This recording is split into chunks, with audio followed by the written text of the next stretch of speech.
Hello and welcome to our live from home on this Thursday. We are joined by our former composer in residence and seems like world classical music superstar, Ola Gjeilo. Very nice to see you, Ola. Coming to us, I think, from New York today.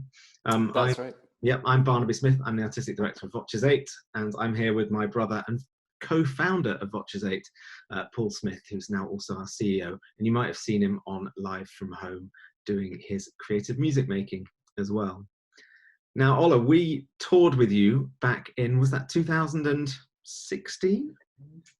16, yeah. So, right? Yeah. It seemed to me that you were a pretty big deal back then, certainly by the amount of fans that were coming up and seeking your attention after a concert. But things have got even bigger. We've just been talking, you've now got 7 million streams on your new piano single Still. So it's something people should definitely check out. So tell us what's new, what you're up to at the moment. Well, great to see you guys. My new album called Night, which is my first solo piano album on Decca Classics, came out in January. So that's been great to get back to. I hadn't done a piano album in 8 years, I think. So we did 5 singles before that, kind of starting in August last year, and the first one was Still, and we were super lucky to have that track get on a Spotify playlist called Peaceful Piano, and so that helped. So that helps you get a lot of streams that way. So we were just really lucky with that one. Brilliant. Yeah. It's a beautiful track. I absolutely love it. Thank you. I know some people go out running to like really heavy beats and stuff, but I was running down on my one time out of my house today to do exercise, as I'm allowed here in the UK right now. I went out and I was listening to that album, and it set me in a very nice place as I jogged past everyone, keeping always 2 meters away at least, and waving. You probably levitate over them, won't you, if you're listening to all this music? That's awesome. Well, we've actually been lucky enough to make music with you playing the piano. I think actually probably one of my, when people ask what are our favorite memories from being in the group, I always think of the session that we did with you in London in All Hallows Gospel Oak when we were making your album, which I think is an eponymous album, is it? It's just called Ola. And we did the Ubi Caritas, which is a track I'm sure many of the listeners will either know from hearing or have sung, and you improvised the piano over the top. And one of the reasons I thought it was so amazing was because we did 5 takes, I think, of the piece. And each time you just shut your eyes, we sung the piece, and you just played something completely different. And it was 100% improvised. And I remember that we were all sort of waiting on tenterhooks as to when our next entry should come in, because you were improvising between the phrases. And one of the things that really struck me was how involved you were in the moment. It seemed to me like you were lost in a completely different world. I wondered if you could explain a little bit about when you perform, where you actually go in your mind, and when you actually then compose. Do you go to a similar place, or is that something a little bit different? I think it's a little bit different because it's so intense when you do it live or in a recording session. But that recording session we did with that track is I think my favorite recording experience I've ever had. I think it was so cool to do that with you guys. Because love in the room. Yeah. This is great. Because you guys are so nimble, and it's like you're the perfect partner for that kind of improv, right? And you're so musical, but also, you could follow every kind of little twist and turn, every little change in tempo, and so that was so I could just completely let go, right, and don't only worry about the piano playing and sort of meshing with you guys. But yeah, it's super fun. Like I love doing that kind of stuff, exactly because you never know what's going to happen. So I'm as curious as anyone, sort of, what. But I think I try to not go anywhere in a way. Like I try to the only thing I try to do is not to think at all. So not having the more you sort of have parameters before you start, the worse it's gonna end up sounding. I think, so I try to not have any ideas at all until like a second before it starts. That's brave. And really brave. Well, I think I grew up. I started out with improv when I was a little kid. So I started sort of self-taught on the piano when I was, four or something, and then I guess must have just started kind of improvising. I mean, horribly, I'm sure, at first, and then but had a pretty good ear as a kid, so I could hear stuff, on the radio or whatever, and then play it back on the piano. So I didn't start to read music right away.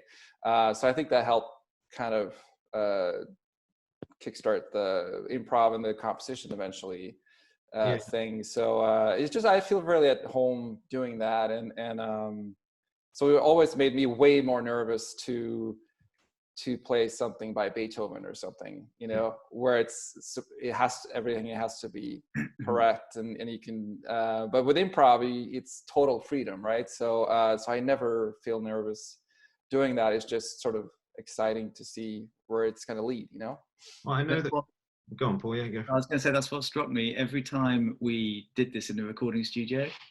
And then every time when we did the performance of the piece as well, when we toured together around America, it must have been 12 or 13 different performances. And I never felt like I knew what was about to happen, because it was so different every time. You really started with something, like a totally different idea, wherever it came from. That idea of being in the moment, maybe. It never felt pre-formed. So each time it happened was just so inspiringly new, for us as singers who spend our lives on the page, really trying to replicate something perfect, as close to perfect each time. It was so, I think this must be why Barney and I loved it, because the sense of freedom connected to that performance was amazing. It's in the moment as well. I mean, you really genuinely in the moment. And one of the things I love about it as well is it appears on the disc, I think, pretty much uncut. And for any of our listeners who listen to our CDs, I think it would be fair to say at this point that they are edited. And one of the things about recording a CD is the microphones are really close. So everything's exceptionally exposed and very, very intimate, which is why, even though a CD is edited, people still feel like they're getting the same experience when they come to a concert in terms of quality, because there's a great deal more distance between the audience and the performer rather than the mic and the performer. So to have something that's unedited in the modern age is quite something. Another thing that I wondered about with this idea of improvisation is that you theme a lot of your choral compositions based around visual landscapes. I think of things like the Northern Lights. We once had a conversation about your composition Second Eve being inspired by is it Mount McKinley? Mount McKinley. Yeah. I wondered whether you go into any of that sort of space and visualization when you're actually playing, or does that form a part when you compose, or is it just sort of at the end of the process that you think, oh, that's quite like a landscape, so maybe I should name it after something? Yeah, often the name comes after, actually, especially with improv, because at least with me, always with improv, it comes from nothing, basically. So there is no inspiration, really. Oh, sorry, it got dark.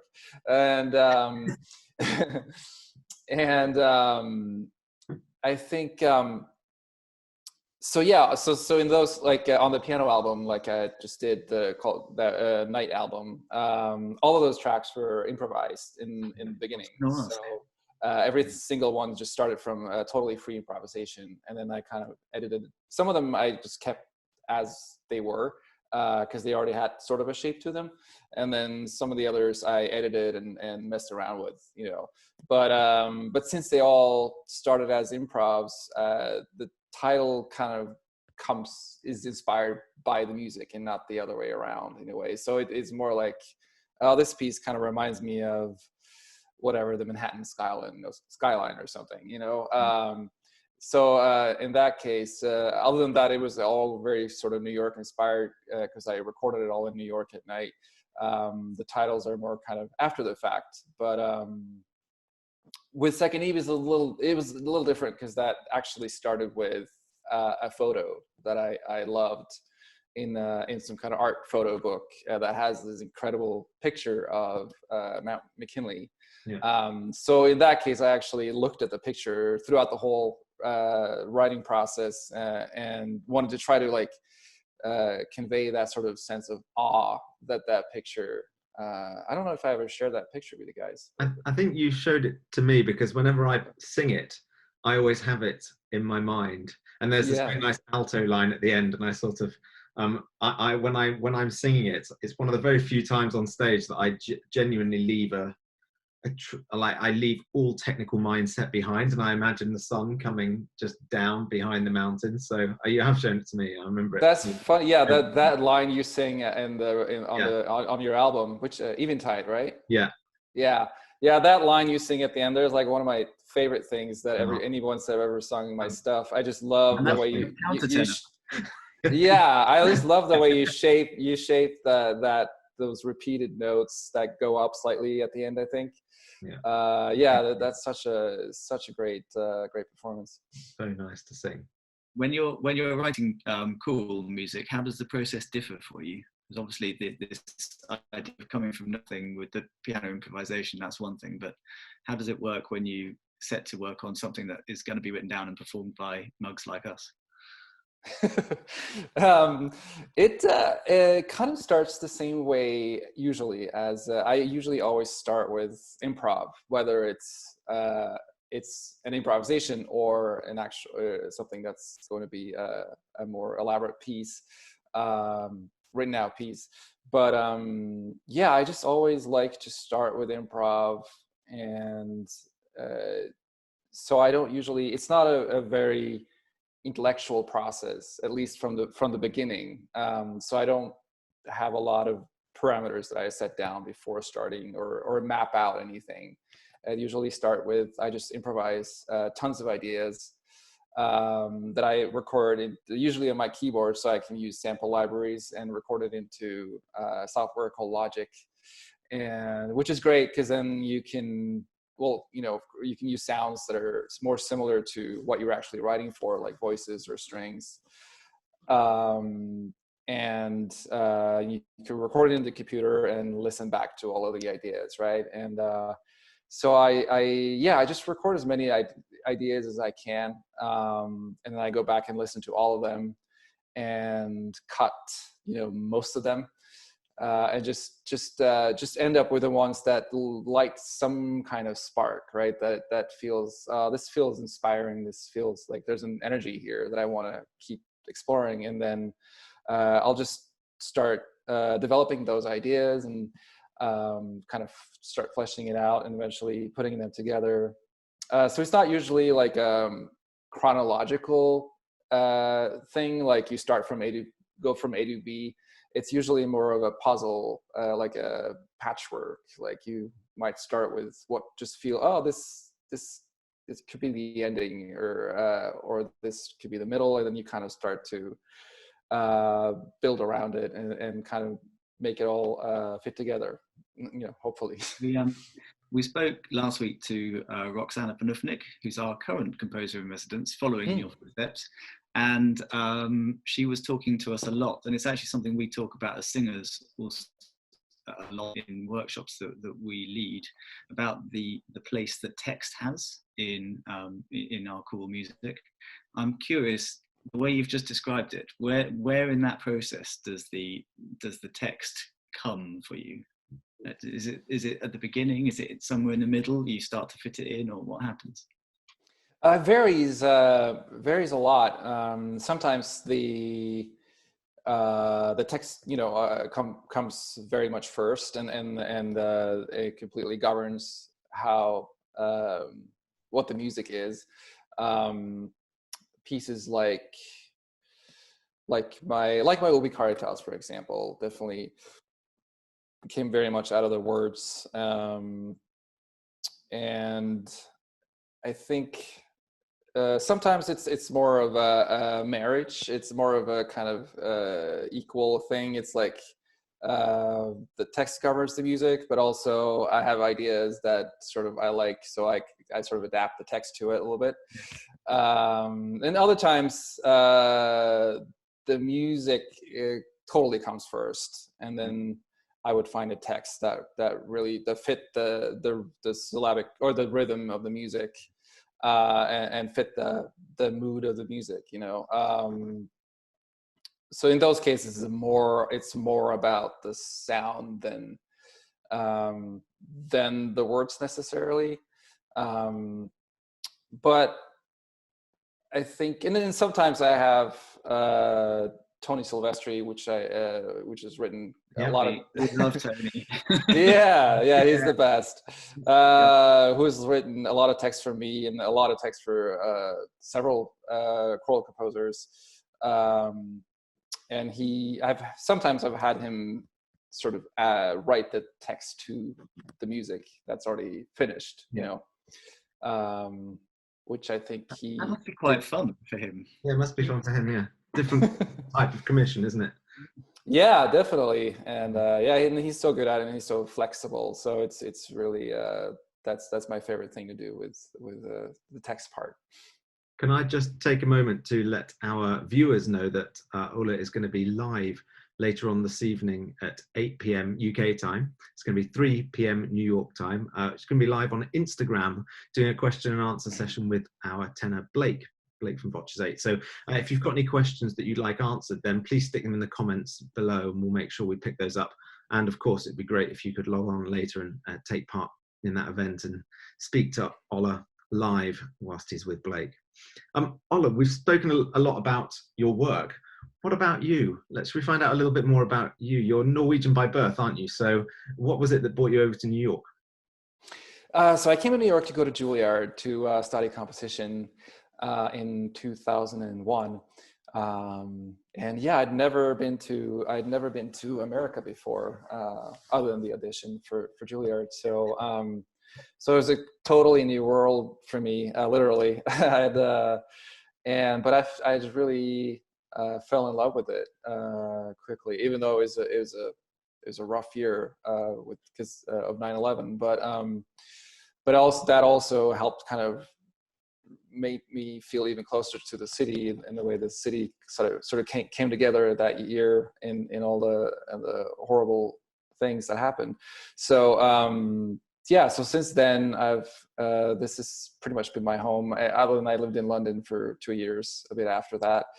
But since then I've lived in the States, and I love being here. So when you were in Norway, did you find, because thinking back to what you were talking about earlier, composing in Logic, did you find that when you came over to America there was a very different mindset with composition? Because I'm aware, as somebody who's involved a little bit in technology, that sort of element of writing electronically, as you've been talking about, is something that's probably grown a lot this millennium. So was that something that was happening in Norway, or was it something you found when you got to America? Yeah, that was later. I think it was too early, I think. Well, I worked a lot on the synthesizer actually when I grew up. So that was a big passion of mine. I loved sort of electronic, sort of the atmospheric music. I grew up listening to Vangelis and Mike Oldfield and all that kind of instrumental, beautiful stuff. And so I try to emulate that. My parents bought me a Yamaha SY-77, which was a huge revolution, I think, back then. Yeah. In the 90s, I guess.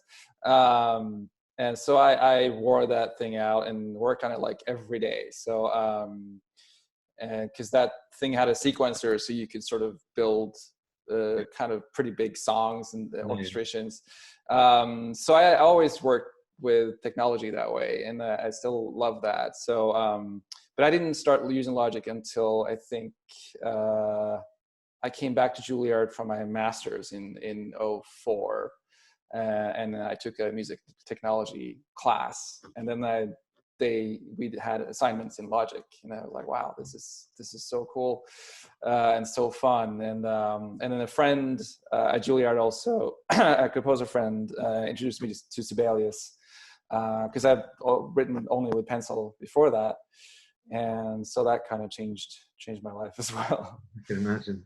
So thinking about your influences, are you a composer who, when's asked, where your influences come from, do you have traditional answers? Like Grieg is someone who might spring to mind, or would you consider your influences much more in that kind of electro, pop sort of exploratory field that you were just talking about, or would you say more the kind of American modern choral composers? Where would you say your greatest influences are from?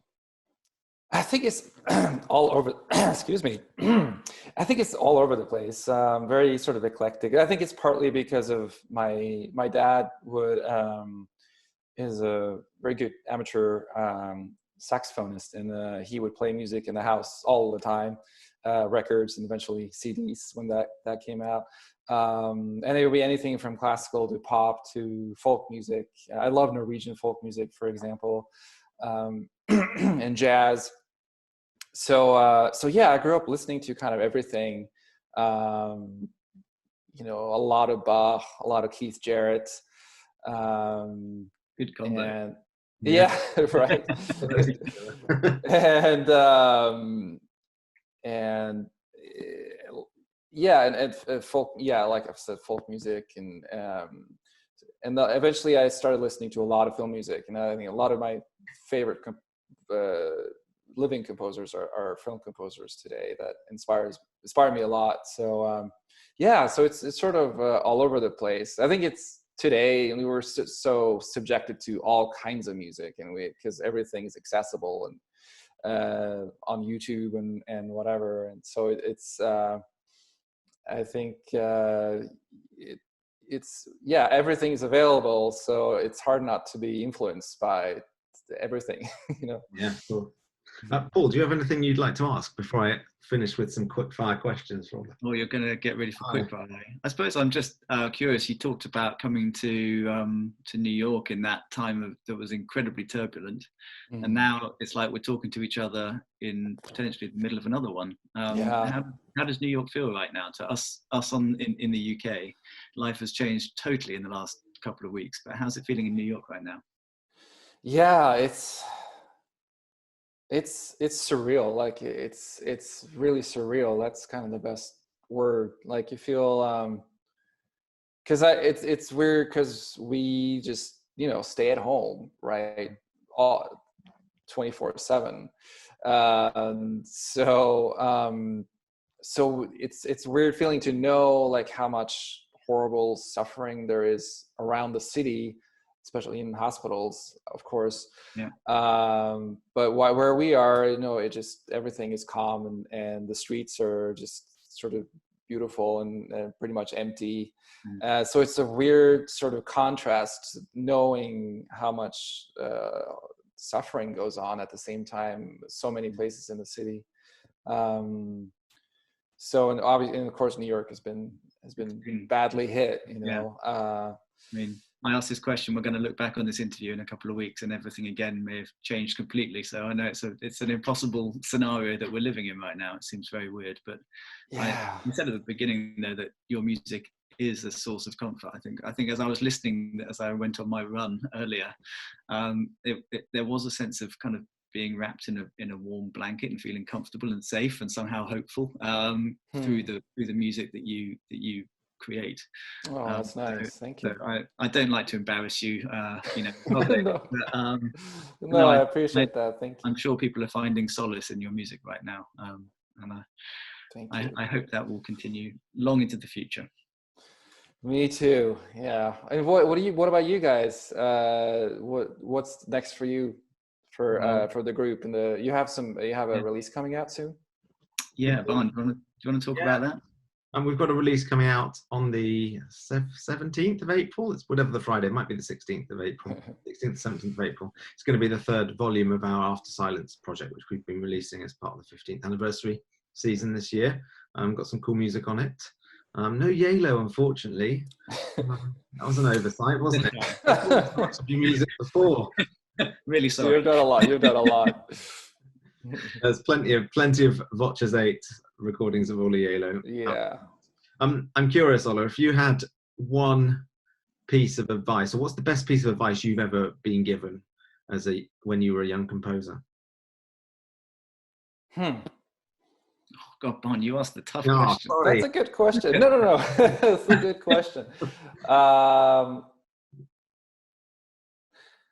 don't know if I can remember like one sort of single thing that sticks out more than others. And I had a lot of different teachers because I kind of jumped schools quite a bit, but because I wanted like different experiences, right? But in college, but what would be? I think to me the guiding sort of star for me was just to be, and this sounds really cliched, but to follow my heart in always in composing, because I think again, that sounds sort of obvious, but I was really stubborn about that. I think to not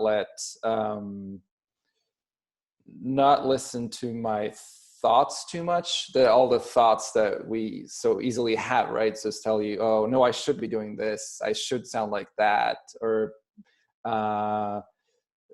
people will like this more, or I should be more, especially in academia, right? There was in composition, especially, I think there was always a bit of a pressure for me, especially as a very tonal or modal composer.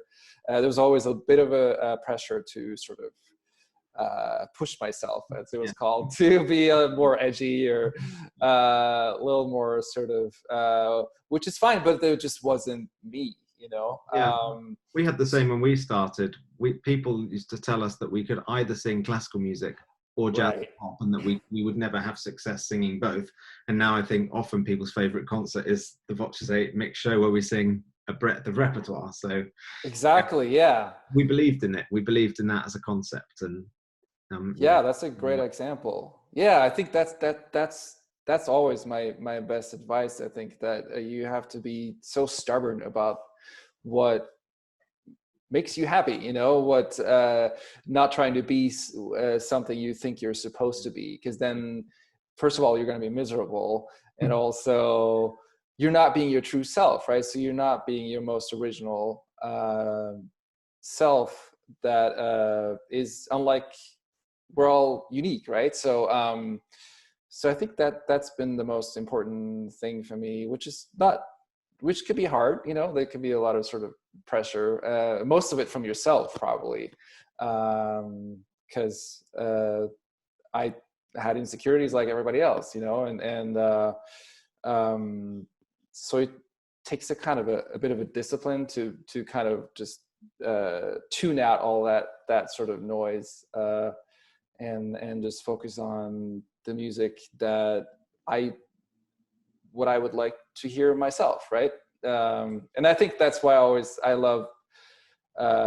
always loved Pixar, the animation studio, because I think the reason they were so successful, I was listening to an interview with Brad Bird, who did The Incredibles and Ratatouille, and he just talked about why they're successful is that they just make stuff that they themselves want to see, right? They can't wait to see this particular thing come alive on the screen. And when you have that kind of passion for what you do because you are invested in it, then the result has more heart and is stronger, I think. And that's why they were so incredibly successful and original, I think. We get the sense of love, don't we? I think. Cool.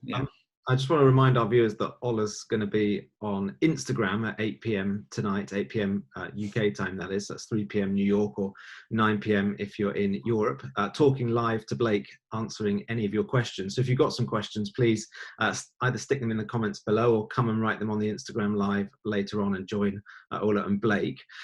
If you perhaps haven't come across Ola's music before, Ola, I have a question for you, which is, before that session later on, if you could point our viewers to one piece that they should listen to introduce themselves to Ola Gjeilo, what should they listen to? Good question. I think I would say For choral related stuff, I would say maybe 2 tracks if I can. Okay. I think one of them is the Ubi Caritas with you guys, because that's both a collaboration with you, which has been a huge deal to me, and also that incorporates the sort of improvisation element that we talked a lot about.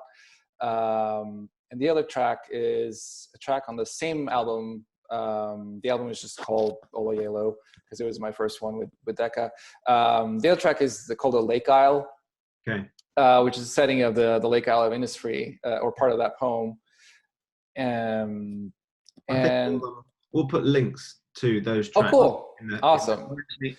Barn, just picking up on that. I mentioned with Becca, there's the best of Ola Gjeilo, and there's also the best of VOCES8 that they can go and dig out, which will have those tracks. But also this week we've put together a special little playlist where we asked all VOCES8 to choose their favourite Ola Gjeilo tracks, and also then Ola picked some of his favourite VOCES8 tracks, and I think we're gonna launch that tomorrow as well. So by the time you see this at 8 o'clock, I suspect it's going to be up live. So we'll make sure we post a link to that as well. Ola doesn't have to choose his favourite pieces of his own. You can see which ones the members of VOCES8 like best. Okay, great. So check out the playlist. Now to finish, Ola, a couple of mean questions. First of all, you said you lived in London and you now live in New York. Come on, if you had to pick a side of the fence. You know, you're going to lose one. You live in New York, would you prefer it? Or is it better for work? I really couldn't choose. I love both cities so much because they're so different. You know, it's like, and I lived in LA for a while too, which is completely different from New York again. And I don't know, like I miss when I lived in Santa Monica. That's I was very happy there. I miss that the kind of serenity of living out there. But I also feel I always felt really at home in New York City. Not quite sure exactly what it is, but I moved away from New York City maybe like 6 times or something, you know, to various places, and I always seem to come back. So we're very attached to New York City. But yeah, I love London. It's my favorite place to visit, and that's where we always record as well. There's a career in politics. And we know that you love Premier League, so at least there's. Well, my last question is exactly on this. Ola, we know you're a Liverpool fan. Yeah. Now, for our international viewers, Liverpool are how many points clear in the Premier League here in the UK? Was it 21? I think it's 21 or so, yeah. It's clear with 9 games to play. Now, for a win, you only get 3 points. So they only needed to win 2 of those 9 games, having gone pretty much unbeaten for the whole season. So, of course, the Premier League's paused at the moment with the virus. So what's the fairest thing to do if you're a Liverpool fan? Give us the perspective. It's a hot topic. It's like I listen to all these sports programs in the UK, and this is pretty much the #1 debate because, of course, Liverpool are going to win the league, you know? So first time in a very long time. It's of all the completely unimportant things, like this is this one that hurts the most because it's like we're so close and we're waited so long for and they've never won the Premier League, right? So and this season was incredible, but I don't know. I guess they're talking about doing it without playing the rest of the games without anybody in the stands, but which will be weird, you know. But I don't know. I think they should probably just pause the whole thing and play the rest next year or something. And I mean, even as a Spurs fan, I concede that you should win the title, whatever happens. And as an Arsenal fan, I also feel roughly the same. But I don't mind if we just scrap the whole season because it's been terrible for us. I know. Can I wrap this up by saying a very big thank you to Ola for joining us today, and of course, but also, I'm sure on behalf of all our viewers, for the art that you bring to the world, and from all of us in VOCES8 for the wonderful collaborations we continue to have. It's such a pleasure to chat with you today and to make music with you, and of course experience your music as well. And good luck with that new album with Decca. We're enjoying it very, very much. Just one more reminder, Ola's going to be live later on Instagram with Blake, doing a live chat answering your questions. So stick the questions below or get on the chat later, and Blake and Ola will have great fun corresponding with you there. And there are some links to some music that you can listen to of Ola's, so please go and enjoy that.